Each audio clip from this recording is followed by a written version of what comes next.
to sa dáva vlastne miesto žhaviča špak.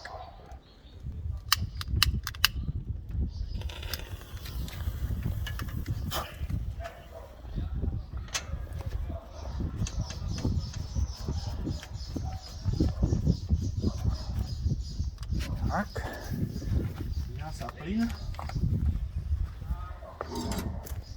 a dekompresor, aby sa to roztočilo.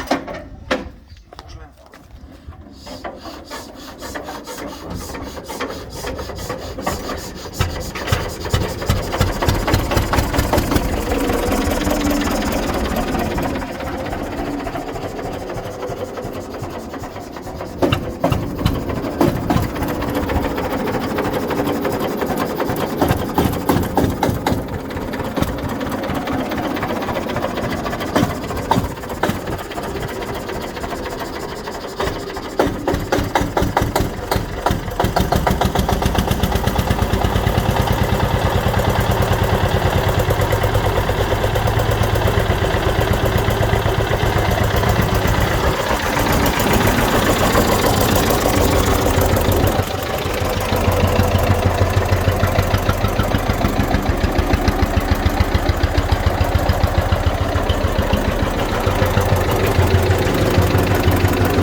Toto za mnou je ZETOR 15 z roku 1948, má 15 koní, naftový jednoválec, má objem 1680 kubických centimetrov a zadná náprava s motorom je spojená s 5-stupňovou manuálnou prevodovkou.